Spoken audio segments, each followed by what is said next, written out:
So hello everyone, welcome back to my channel once again. तो start करते हैं हम अपना पहला लेक्चर। ठीक है। So intro to Java programming. अब पहले ये देखते हैं कि प्रोग्रामिंग लैंग्वेज की नेसेसिटी क्यों पड़ी हमें, है ना। इंपॉर्टेंट वो है, तो वहां से स्टार्ट करते हैं। ठीक है। अब कंप्यूटर को कौन सी भाषा समझ में आती है, पहले तो हमें ये पता होना चाहिए, है ना। हमने बचपन से सुना हुआ है कि कंप्यूटर को अगर पढ़ा हो तो इस तरह से 1001 0110 ऐसी से कुछ होती है। मतलब कंप्यूटर को सिर्फ दो ही नंबर समझ में आता है ना, बाइनरी नंबर्स, जो कि सिर्फ जीरो और वंस में होता है ना। तो इस तरीके से ही चीज़ों को समझ में आती है। कंप्यूटर को बस यही पल्ले पड़ रहा है। उसको कुछ भी समझा लो, उसको घंटा समझ में नहीं आने वाला, बस उनको ये पता चलेगा कि यार मुझे तो 1001 में समझा दो, मुझे यही आता है। ठीक है। अब इंसानों के लिए ये पॉसिबल है क्या, ह्यूमंस के लिए? अब कुछ महारथी ऐसा भी बोल सकते हैं कि यार मुझे टू टू को रिप्रेजेंट करना तो आता है बाइनरी में, जैसे 1011 को 3 कहते हैं, है ना। 100 अगर लिख दो बाइनरी में तो इसे 4 कहते हैं। लेकिन अगर मैं तुम्हें कुछ ऐसा सा बड़ा सा नंबर दे दूं तो तुम क्या समझ पाओगे क्या इसको? नहीं समझ पाएगा, है ना। कोई भी इंसान नहीं समझ सकता, कोई जरूरी नहीं कि इतने, हो सकता है और 1010 करके बड़ा सा लग जाए, तो इसको समझ पाना मुश्किल है बहुत ज्यादा। तो इसी चीज को हैंडल करने के लिए प्रोग्रामिंग लैंग्वेज आया, है ना। यहाँ पे प्रोग्रामिंग लैंग्वेज इसी चीज को हेल्प करने के लिए हमारे पास आया। अब प्रोग्रामिंग लैंग्वेज क्या होता है? ये कुछ इंग्लिश में लिखी हुई चीजें होती है ना। Simple English with some set of rules, कुछ रूल्स के साथ, है ना। तो बस यही है। तो हम क्या करते हैं ना, अपने प्रोग्रामिंग वाली जो इंग्लिश होती है, अपने इंग्लिश में, इंग्लिश तो हमें आती है ना, ऑफ कोर्स इंग्लिश तो समझ में आती है। इसी के थ्रू हम कुछ सम रूल्स या कुछ एल्गोरिदम्स टाइप की चीजें लिखते हैं, है ना, कुछ स्टेप बाय स्टेप चीजें लिख देते हैं। और वो हम दे देते हैं, एक चीज होती है, उसको हम बाद में समझेंगे क्या होती है वो। और उसके थ्रू वो ट्रांसफर करता है कंप्यूटर को कि यार तुम अब समझ सकते हो, है ना। कि अब मुझे जो मैंने लिखा है वो तुम समझो। अब ये क्या करता है, ये चीज जो है इसको बाइनरी में कन्वर्ट कर देती है। ठीक है। तो फिलहाल के लिए आई होप समझ में आ गया होगा कि क्यों हमें जरूरत पड़ी इस चीज की, है ना। क्यों हमें जरूरत पड़ी प्रोग्रामिंग लैंग्वेज की। ठीक है। तो इस कोर्स में हम सीखने वाले हैं, और ये बहुत सारी होती है, कोई ये नहीं कि हम तो इस कोर्स में जावा पढ़ रहे हैं, सी प्लस प्लस भी है, पाइथन भी है, बहुत सारी मल्टीपल प्रोग्रामिंग लैंग्वेज है, जावा स्क्रिप्ट भी है ना। डिपेंड्स ऑन आपको क्या पसंद हो, आप अपने अकॉर्डिंग सीख सकते हो, है ना, या अपनी रिक्वायरमेंट के अकॉर्डिंग। क्योंकि कोई ज़रूरत नहीं है कि आपको कि जावा में है तो हो सकता है आपको जावा में कि जावा की जगह आपको सीपीपी में काम करने को पड़ रहा है, तो डिपेंड्स ऑन यू, है ना, डिपेंड्स ऑन आवर नीड। तो हम यहाँ पे जावा सीख रहे हैं। तो जावा डिज़ाइन किया गया था, ये जेम्स गॉसलिंग सर है, ठीक है, एट सन माइक्रो सिस्टम्स। और ये एक्वायर हो गया था ओरेकल के द्वारा 2010 में, है ना। 2010 में एक्वायर किया था ओरेकल ने। स्टिल इनके वेबसाइट्स में जावा डाउनलोड कर सकते हो आप, है ना। और ये लाइसेंस्ड है, ओपन सोर्स वर्जन है। और मेन फंक्शन जावा का क्या है, ये work across all operating system, है ना। ये कैसे हो रहा है ये हम देखेंगे। इसलिए कहा जाता है कि जावा प्लेटफॉर्म इंडिपेंडेंट है ना। कोई भी प्लेटफॉर्म पे हम इसको चला सकते हैं। तो इसके कहने का कुछ रीजन होता है ना। ठीक है। तो अब ये पार्ट आई होप क्लियर होगा। तो इसको मुझे इरेज करने तो, है ना। तो मैं क्या कह रहा था कि जैसे ये इंसान है ना। तो ह्यूमंस, है ना। और हम एक प्रोग्राम करते हैं, है ना। ये क्या होता है? English with some rules, right, है ना। और एक हमारे पास होता है कंप्यूटर, जिसे हमें चीजें समझानी है ना। कंप्यूटर को तो नहीं पता कि क्या होता है, तो कंप्यूटर को हमें चीजें समझानी होती है, राइट। और ये एक ही लैंग्वेज समझता है, वो है बाइनरी, है ना। और ये प्रोग्राम और कंप्यूटर के बीच में जो चीज होती है, इसमें तो हम इंग्लिश में लिख रहे हैं, बाइनरी में लिख तो नहीं रहे हैं। इसको बाइनरी समझ में आती है, तो हमें कन्वर्ट करना पड़ेगा कोई चीज को, है ना। हमें इंग्लिश को बाइनरी में कन्वर्ट करना पड़ेगा। और वो जो कन्वर्जन का काम करता है उसे हम कहते हैं कंपाइलर। ठीक है। कंपाइलर काम करता है। ये क्या करता है? English programme into binary language, है ना। तो इसका फ्लो ऑफ एग्जीक्यूशन अगर हम देखें तो क्या होगा? ह्यूमंस प्रोग्राम्स के पास जाते हैं, प्रोग्राम लिखते हैं, प्रोग्राम फिर कंपाइलर के पास जाता है कि यार मेरे कोड को चेंज करो, पहले ये जो मैंने लिख दिया कंप्यूटर को तो पढ़ने नहीं पड़ रहा। तो कंपाइलर क्या करता है, इंग्लिश को लिख के कि चलो यार ठीक करता हूँ मैं बाइनरी में इसको, तो ये 0101 में कन्वर्ट करके कंप्यूटर को दे देता है, और फाइनली कंप्यूटर समझ जाता है कि हम उसे क्या कहना चाहते हैं। ठीक है, तो मैं क्या कहा कि जावा कंपाइलर बेसिकली क्या करता है, ये कन्वर्ट करता है जावा प्रोग्राम, ठीक है, इसको एक और चीज़ कहते हैं जावा बाइट कोड, है ना।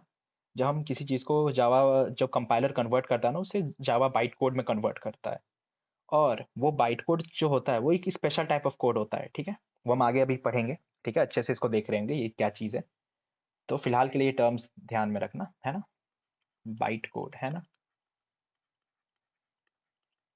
तो जावा जब कंपाइलर के पास जाता है तो कंपाइलर की बाइट कोड जनरेट करके देता है ना।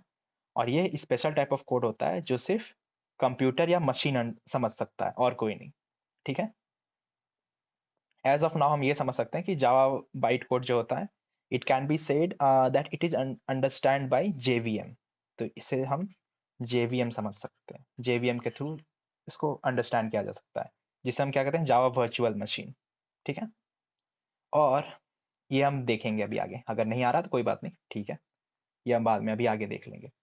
और जावा की एक्सटेंशन क्या होती है, डॉट जावा। तो जो भी फाइल हम लिखेंगे वो किस फॉर्मेट में बनेगी, डॉट जावा के फॉर्मेट में। आई होप यहाँ तक क्लियर होगा, किसी को भी कोई डाउट यहाँ तक नहीं आनी चाहिए, है ना।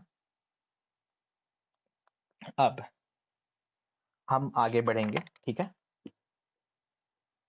यहाँ तक तो क्लियर है। देखो, अब ये कन्फ्यूजन बहुत लोगों में रहती है जब हम जावा सीख रहे होते हैं कि ये जेवीएम, जेआरई और जेडीके, ये तीनों चीज़ों में, है ना, कि यार जेवीएम क्या है, जेआरई क्या है, जेडीके क्या है, ठीक है। तो देखो, इसको हम अच्छे से समझते हुए चलेंगे। मैंने क्या कहा था कि जब हम कोई जावा की फाइल्स कैसी फॉर्मेट में रहेगी, डॉट जावा के फॉर्मेट में, है ना, डॉट जावा फाइल्स रहेगी। अब जावा फाइल्स के अंदर हम कैसी चीज़ें लिखेंगे, इंग्लिश वाले कोड अपने, है ना, इंग्लिश कोड्स अपने हम लिखते हुए यहाँ पे चलेंगे। ये क्या करेगा, कंपाइलर के पास जाएगा। कंपाइलर क्या करेगा, उसको एक डॉट क्लास फाइल में कन्वर्ट करके देगा, है ना। ये डॉट क्लास फाइल ये अलग बनेगी, इसे ही हम बाइट कोड कहते हैं, है ना। और इसे कौन समझ सकता है, सिर्फ जेवीएम, जावा वर्चुअल मशीन, है ना।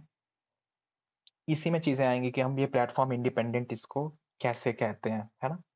अब देखो, ये जेवीएम, और जेवीएम किसके अंदर प्रेजेंट रहता है, एक जेआरई के अंदर। जेआरई क्या होता है, जावा रन टाइम इन्वायरमेंट, जो कि ये मदद जेवीएम कंसिस्ट करता है, और ये डॉट क्लास फाइल वाले को एग्जीक्यूट करने में मदद करता है ना। और ये जो पूरी चीज़ें हैं जिसके अंदर कंपाइलर प्रेजेंट हो, ये जेआरई हो, और ये डिबगर, इसी इससे हम कहते हैं जेडीके, है ना, जावा डेवलपमेंट किट।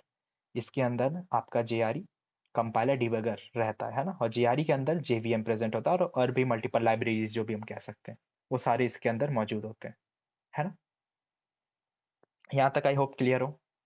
अब देखो, ये हम कहते हैं कि प्लेटफॉर्म इंडिपेंडेंट है, तो वो कैसे होता है। तो ये जो क्लास फाइल होती है, अब सपोज हमारे पास मान के चलो कि एक मल्टीपल कंप्यूटर्स होते हैं ना, कि जैसे मान के चलो हमारे पास विंडोज़ है, किसी के पास, है ना, किसी के पास लिनक्स है, किसी के पास मैक है, राइट।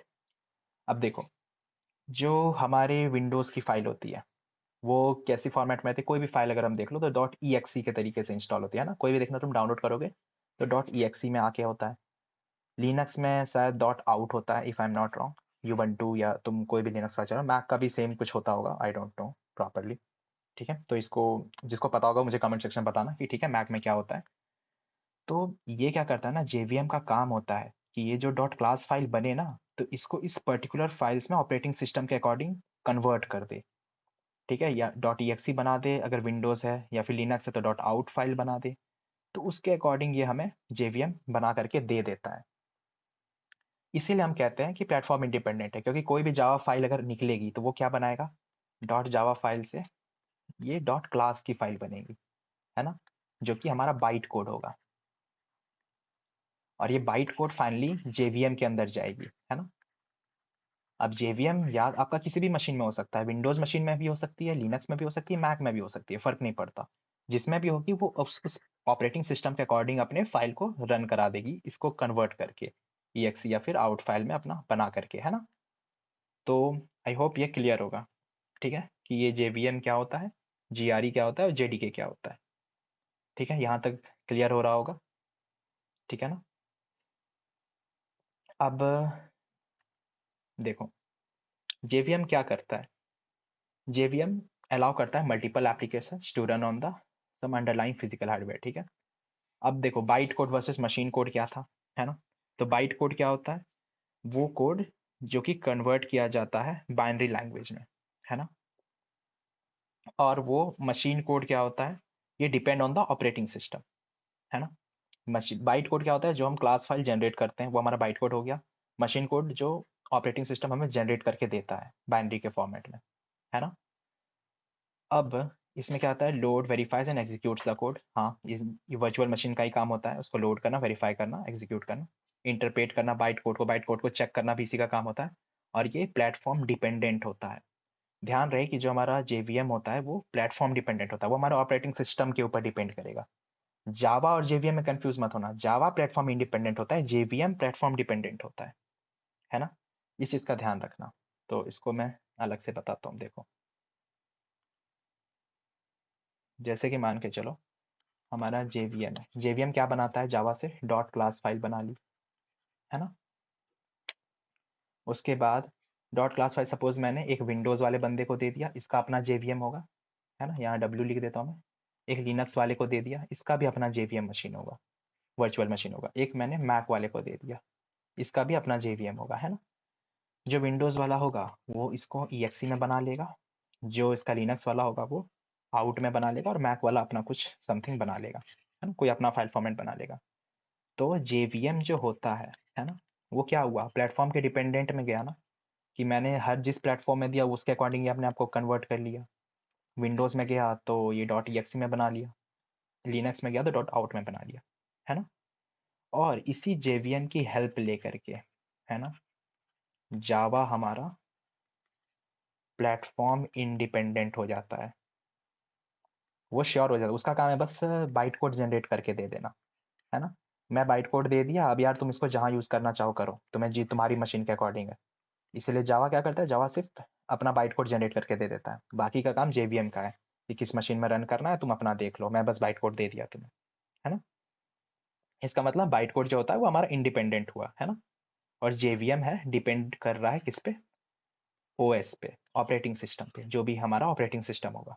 ये अच्छे से समझ लेना, ठीक है, ये वाले पार्ट को, क्योंकि ये अक्सर पूछा जाता है, फिर बाद में कंफ्यूजन होकर होती है अगर ये समझ में क्लियर नहीं हुआ तो। ठीक है, आई होप यहाँ तक क्लियर है। अब ये हो गया हमारा JVM, ठीक है। अब आती है चीज़ यहाँ पे JRE की, है ना, जावा रन टाइम इन्वायरमेंट। ये क्या कंसिस्ट करता है, इसके अंदर होती है हमारी JVM प्लस लाइब्रेरीज, है ना। इसको हम और अच्छे से पढ़ेंगे कौन कौन से टाइप की लाइब्रेरीज होती है, ठीक है। ये जो भी, ये वो लाइब्रेरीज होती है जो कि हमें जावा एप्लीकेशन वगैरह बनाने में हेल्प करती है, ठीक है। तो अगर हम देखें तो JRE का काम क्या है, तो ये इम्प्लीमेंटेशन ऑफ JVM इसमें होता है। ये सेट ऑफ सॉफ्टवेयर टूल्स होते हैं इसके अंदर जो एग्जीक्यूशन को रिस्पॉन्सिबल होते हैं। और क्या है, डेवलपमेंट टूल किट्स होती है, जैसे जावा 2D AWT, ये सब आगे देखेंगे, स्विंग वगैरह, ठीक है। इंटीग्रेशन लाइब्रेरीज भी होती है, JDBC IDL JNDI, है ना। और इसके अंदर लैंग्वेज एंड यूटिलिटी लाइब्रेरीज होती है, जो हम याद करो, जो ये पैकेजेस वगैरह हम नेक्स्ट वीडियो सब में देख रहे होंगे, कि जावा डॉट लैंग या फिर यूटिल पैकेजेस होता है ना। अगर हम नॉर्मल तुम देखो तो हम लोग लिखते हैं import Java dot यूटिल dot star, है ना। ये देखा होगा तुम लोगों ने सिंटैक्स में, अगर कभी कोड देखे होगे जावा के तो उसमें पक्का हम लोग कहीं ना कहीं यूज़ कर ही रहे होते हैं, है ना। और कलेक्शन फ्रेमवर्क्स में आ गया, ठीक है, जैसे लिंक लिस्ट वगैरह, हैशमैप वगैरह, तो कलेक्शन फ्रेमवर्क्स हो गए। कंकरेंसी, यूटिलिटीज, लॉगिंग, ये सब चीज़ें हम आगे देख रहे होंगे। तो ये हमारी JRE के अंदर आ जाती है ना। तो आई होप JVM क्लियर हो गया होगा, JVM क्या होता है, JRE भी क्लियर हो गया। अब होता है JDK। JDK क्या करता है, JDK के अंदर हमारा कंपाइलर, डिबगर और JRE, ये तीन चीज़ें रहती है ना। इसी पूरे को हम कहते हैं जावा डेवलपमेंट किट। ये पता है इंटरव्यू में पूछ लिया जाता है कि इनमें अंतर बताओ। मेरे से भी एक बार पूछा गया था ये चीज़, ठीक है। तो तब मुझे जावा उतने अच्छे से नहीं आता था, लेकिन ये बहुत अच्छा सवाल पूछ लिया था कि JRE और JDK JVM इन सब में अंतर क्या होता है, ठीक है। तो आई होप ये दिक्कत आप लोगों को नहीं आएगी अब समझने में कि इनको डिफ्रेंशिएट कैसे करते हैं, है ना। ठीक है, तो एक बार मैं फिर से बता देता हूँ अच्छे से कि शॉर्ट में JVM क्या करता है, समरी दे देता हूँ इसका पूरा। Converts byte code to machine specific code, ठीक है। फिर JRE क्या करता है, एग्जीक्यूट्स जावा प्रोग्राम, है ना, और इंक्लूड्स JVM JRE के अंदर आता है ना। और JDK फाइनली क्या होता है, द डेवलपमेंट किट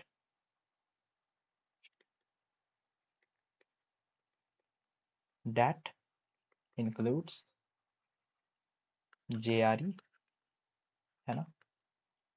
फिर जावा कंपाइलर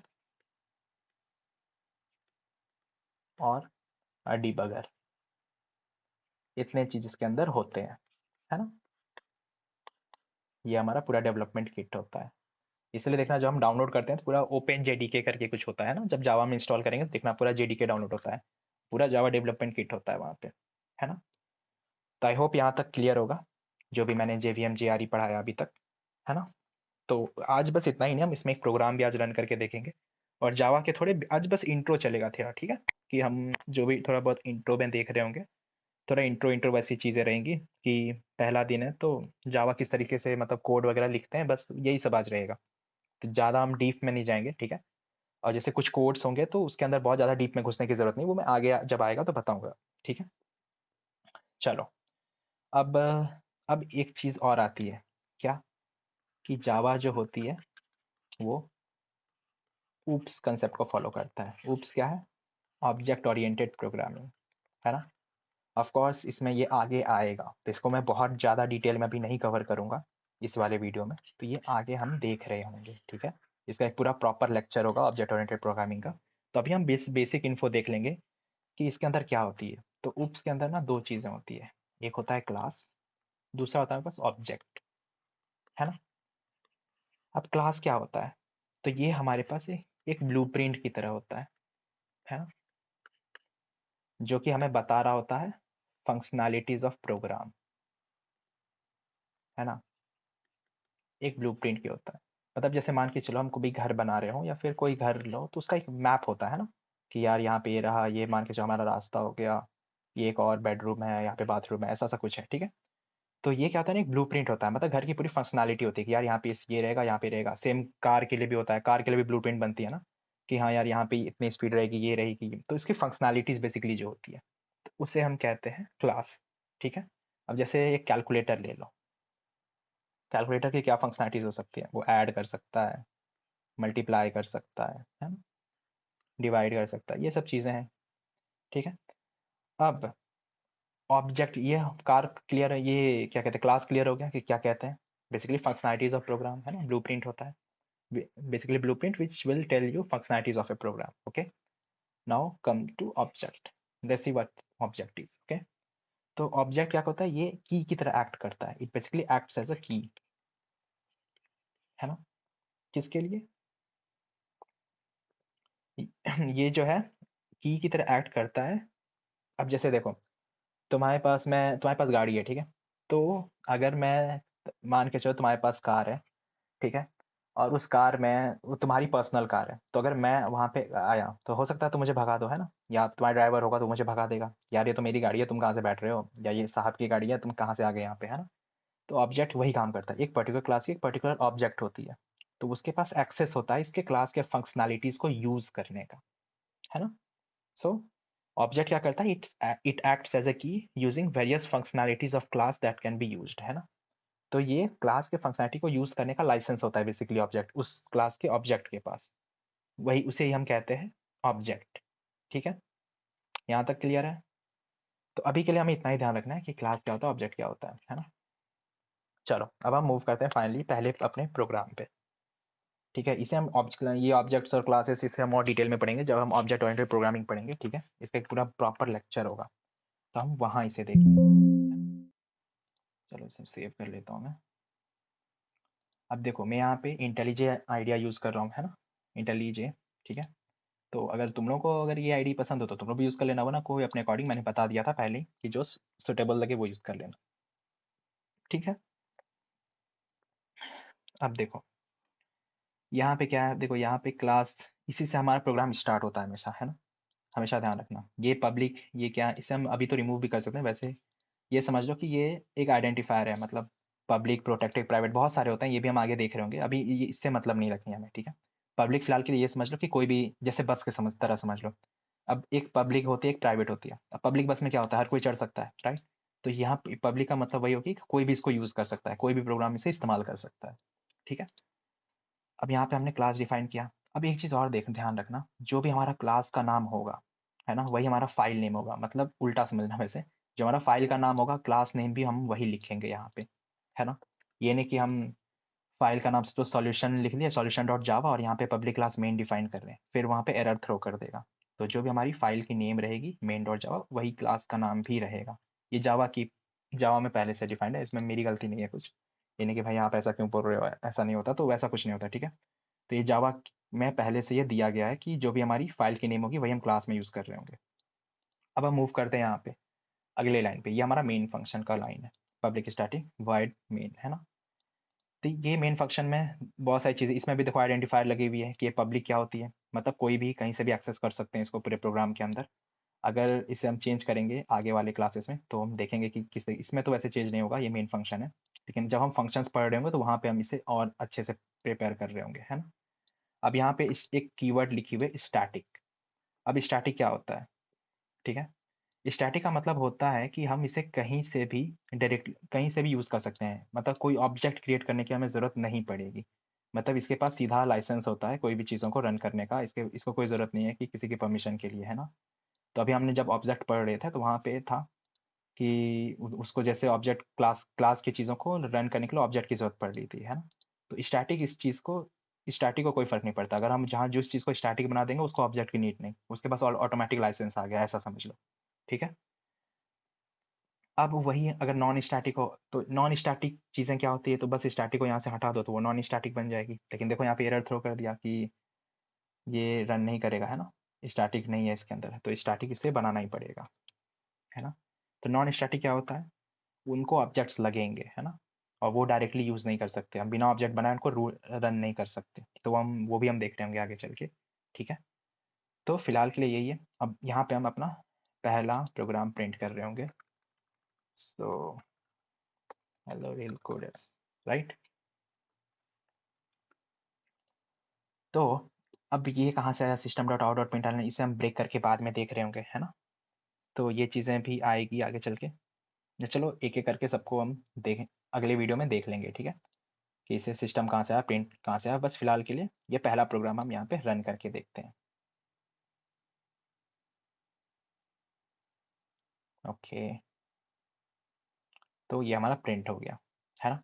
जावा में प्रिंट करने का यही तरीका होता है, system dot out dot print ln, ठीक है। तो ऐसा ना लगे कि पूरी पहली क्लास हमारी थ्योरी में गई तो एक कोड हमारे लिखना बनता था, तो ये कोड हम लिख लिया, कैसे हुआ क्या हुआ वो हम अच्छे से नेक्स्ट वीडियो में देखेंगे कि ये लाइन हमने क्यों लिखा, ये कहाँ से आ गया, है ना। तो आप अगर सिस्टम हटा दोगे तो क्या होगा, तो नहीं चलेगा, बेसिकली वैसे करना नहीं ये चीज़। तो ये इसका प्रिंट करने का पूरा सिंटैक्स है, ठीक है, system dot out dot print ln, और ये करली करली तो नहीं, ये स्मॉल ब्रैकेट्स के अंदर जो भी हमारी चीज़ें इसमें रहेंगी, है ना। तो ये स्ट्रिंग है तो इसीलिए हम ये डबल क्वॉट्स में लिखे हुए हैं। ठीक है। तो फिर मिलते हैं बाकी के अगले वीडियो में, हम देखेंगे इसको ब्रेक डाउन करके कि इसमें क्या चीज़ हो रही है ना। चलो फिर मिलते हैं अगली वीडियो में। सो हेलो एवरीवन, तो ये पार्ट उस लास्ट वाली वीडियो का थोड़ा सा एक्सटेंशन पार्ट है, क्योंकि मुझे ब्रेक लेना था तो कुछ चीज़ें उसमें रह गई थी, ठीक है। हम इसमें देखते हैं कि इसमें हम क्या क्या देखने वाले हैं। तो एक बार हम पहले की चीज़ हम थोड़ी रिवाइज करेंगे, है ना। इसे में लिखते हुए चलते हैं। तो हाँ, एक चीज़ और देख लेना कि हम कोई भी लाइन को अगर हम इस डबल स्लैश से लिख करके अगर लिखते हैं तो इसे हम कमेंट कहते हैं, है ना। Any line begins with double slash, है ना, इससे विल बी इग्नोर्ड। तो इस चीज़ का हमें ध्यान रखना पड़ेगा, है ना। मतलब बेसिकली वो क्या कमेंट क्या होता है ना, कि हमारा वो चीज़ों को हम मार्क करके रख सकते हैं। अगर मान के चलो, कमेंट बेसिकली कहाँ यूज़ होता है, तो तब जब हम कोई भी बड़े से प्रोग्राम को हम लिखे हो, मान के चलो अभी नहीं, मान के 6 महीने बाद हमको वो चीज़ देखनी है ना। हमारे आईडी में तो जैसे ये फाइल सेव रहेगी, है ना।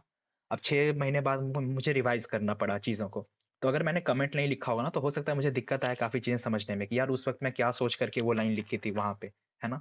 तो इसलिए कमेंट लिखना एक बहुत ही अच्छी प्रैक्टिस है। बहुत सारी कंपनीज में जब आप बहुत सॉफ्टवेयर वगैरह बना रहे होगे, डेवलप कर रहे होगे, तो कमेंट लिखना वहाँ पे नेसेसरी हो जाता है, क्योंकि हमें नहीं पता अगर आप कंपनी कल छोड़ के चले जाओगे, है ना। तो जो अगला डेवलपर आएगा, अगला सॉफ्टवेयर प्रोग्रामर आएगा, तो उसको कैसे पता चलेगा कि तुम क्या करके गए हो वहाँ पे, है ना। उसे तो पल्ले नहीं पड़ेगा कि हमने क्या कर दिया। तो इस वजह से हमें कमेंट लिखना वहाँ पे ज़रूरी पड़ता है, इवन हमारे रेफरेंस के लिए भी, और जो इन फ्यूचर अगर हम इसे यूज़ करने जाएँ तो वहाँ पे भी काम आ जाएगा, है ना। चलो, एक तो ये हो गया। और हमने क्या देखा था कि Java is based on object oriented programming, है ना। याद होगा सबको, ठीक है। एक तो ये हो गया। दूसरा, हम क्लासेस एंड ऑब्जेक्ट्स पढ़े थे, है ना। इसे हम डिटेल्स में वहीं पढ़ेंगे, ऑब्जेक्ट ओरिएंटेड प्रोग्रामिंग में ही। इसीलिए इसके जो डाउट्स होंगे वो वहाँ पे क्लियर हो जाएंगे, ठीक है। अभी अगर उतना नहीं भी आया होगा तो कोई इशू नहीं है, कोई टेंशन लेने की बात नहीं, ये अभी हम स्टार्ट ही कर रहे हैं कोर्स को, ठीक है। और अब जावा के कुछ रूल्स थे, क्या थे। तो रूल नंबर 1 क्या होगा, every programme will begin with a class, है ना। एग्जाम्पल नीचे ही देख लो, है ना। पब्लिक क्लास मेन, तो क्लास से ही हमारा जावा का पहला प्रोग्राम स्टार्ट होगा। तुम कहीं भी चले जाओ, है ना, कहीं भी देखो, इवन लीड कोड्स वगैरह पे भी हम क्वेश्चन देखते हैं, वहां देखना क्लास सॉल्यूशन मेंशन किया हुआ होता है। तो बिना क्लास के तो जावा प्रोग्राम चलेगा ही नहीं, है ना। ठीक है, एक तो ये रहा। अब क्लास का नाम जो होता है वो फाइल नेम के इक्वल होना चाहिए। Class name should be equal to file का नेम। हाँ, ये मत लिखना कि डॉट जावा मत ऐड कर देना, है ना। जैसे मेन डॉट जावा है तो बस हमें मेन लिखना है, डॉट जावा हमारा एक्सटेंशन है, राइट। और वहां पे मान लो सॉल्यूशन डॉट जावा होगा तो हम सिर्फ पब्लिक क्लास सॉल्यूशन लिखेंगे, ठीक है, इस वाले पार्ट में, है ना, यहाँ वाली लाइन पे। एक चीज वो हो गई। और क्या था, हाँ, एक हमारा रूल 2, ये क्या होगा हमारा, कि जो भी हमारा पहला लेटर होगा ना क्लास का, वो हमेशा कैपिटल होगा, ध्यान रखना। First letter for a class will be a capital letter, ठीक है। एक ये हो गया। इसे भी एक रूल ही बना देता हूँ मैं। सो रूल 2 इसे ही कर देता हूँ मैं, है ना। ये रूल 2 हो गया, और ये हमारा 3, ठीक है। तो ये 3 रूल्स का मैं अभी फिलहाल के लिए ध्यान रखना है ना।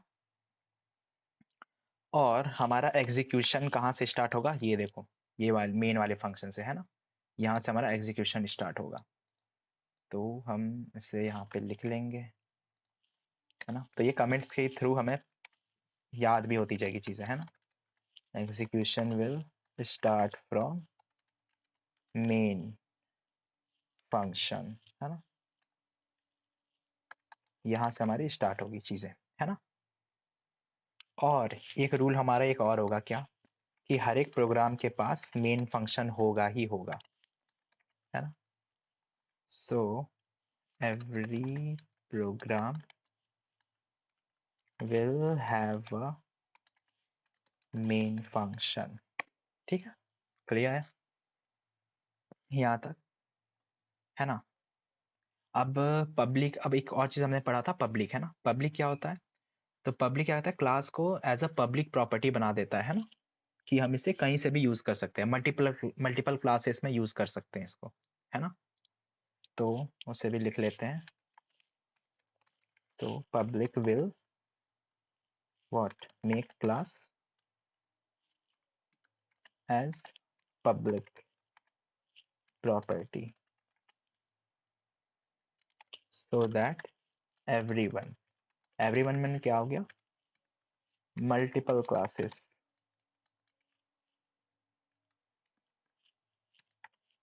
कैन यूज इट, है ना, ठीक है। तो ये हमारा पब्लिक का हो गया। अब यहाँ पे आते हैं, ठीक है। पब्लिक स्टैटिक वॉइड मेन, है ना, जिसे हम समझते हैं ये क्या था। अब देखो, एक ऊपर वाला पब्लिक है, इसका मतलब क्या हो रहा है कि इसे मल्टीपल क्लास में हम यूज कर सकते हैं। अब ये इसके अंदर है, मेन फंक्शन का पब्लिक है। तो फंक्शंस में भी हम इसके अंदर भी इसका मतलब निकलता है ना। तो इसको हम क्या कहेंगे, तो इट विल मेक फंक्शन क्या एज पब्लिक प्रॉपर्टी, लेकिन किसके लिए, सिर्फ फंक्शंस के लिए जो अंदर फंक्शंस होंगे, है ना।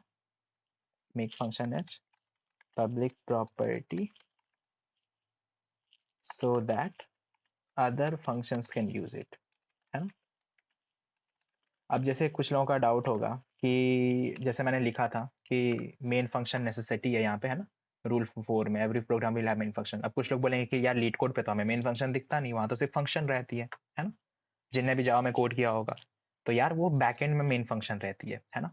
वो हमें दिखता नहीं, हमें बस वो कह देते हैं कि तुम बस हमारा जो मेन फंक्शन का है, जो हमारा नॉर्मल फंक्शन है उसे ही कोड कर दो, बाकी बैकएंड में हम संभाल लेंगे। तो बैकएंड में ये मेन फंक्शन कहीं ना कहीं लिखा ही होता है, इसके बिना जावा प्रोग्राम चल ही नहीं सकता।